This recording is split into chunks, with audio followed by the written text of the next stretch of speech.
असदुद्दीन ओवैसी ने क्या कुछ नहीं कहा है आरएसएस को लेकर, चलिए आपको बता दें। दरअसल आरएसएस प्रमुख मोहन भागवत ने मुसलमानों को लेकर हालिया बयानों से राजनीतिक बहस को और तेज कर दिया है।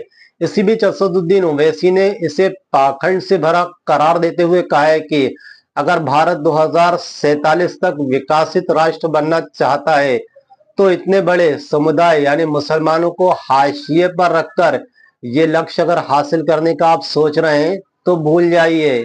ओवैसी ने साफ शब्दों में कहा है कि मुसलमानों को बेड जो वोट बैंक होता है उसके रूप में देखने की जो राजनीति है अब बंद होनी चाहिए और उनके नेतृत्व व बराबरी का अवसर देने की दिशा में अब काम होना चाहिए। दरअसल ओवैसी ने पीटीआई को दिए इंटरव्यू में मोहन भागवत के उन बयानों को खारिज कर दिया है जिसमें उन्होंने हिंदू और मुसलमान की एकता की बात कही थी। आपको बता दें असदुद्दीन ओवैसी ने कहा है कि ऐसे सुकून भरे जो बयान है ये सिर्फ दिखावे के लिए काफी अच्छे होते हैं, जबकि अगर इनकी जमीनी सच्चाई की तरफ जाएं तो ये बहुत ही अलग होते हैं।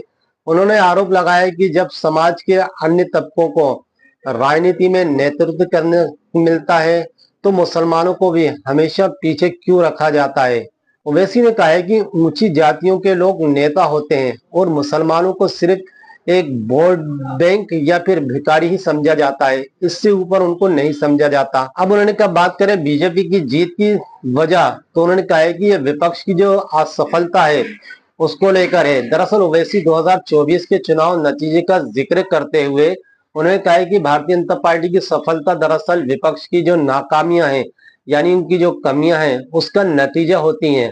उन्होंने कहा है कि अगर विपक्ष मजबूत होता और रणनीति के साथ सामने आता तो भारतीय जनता पार्टी इतनी सीटों से नहीं जीत पाती। खुद पर लगाए गए आरोपों को खारिज करते हुए उन्होंने कहा है कि कुछ सीटों पर लड़ने से बीजेपी को बी टीम का कहना ये बहुत ही ज्यादा बेबुनियाद है। वोट बैंक नहीं, अब तो हमें बराबरी चाहिए। जी हाँ, असदुद्दीन ओवैसी ने यह भी कहा है कि और वो को साफ कर दिया है कि विपक्षी जो पार्टियां हैं उनको मुसलमानों को सिर्फ एक वोट बैंक के रूप में नहीं देखना चाहिए। उन्होंने कहा है कि अगर भारत को विकसित राष्ट्र बनाने का आप ख्वाब देख रहे हैं तो मुसलमानों को आप पहले शिक्षा दीजिए, नौकरी दीजिए और उनके नेतृत्व का अवसर देने की कोशिश करिए।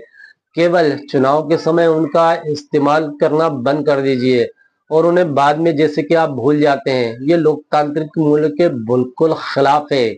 आपको बता दें ओवैसी ने कहा है कि मुसलमानों को सिर्फ वोट बैंक की राजनीति तक ही सीमित न रखा जाए, उनको भी देश के विकास के लिए आगे बढ़ाया जाए और अवसर दिया जाए। आपकी क्या राय है इस मामले में, हमें कमेंट्स करके जरूर बताएं।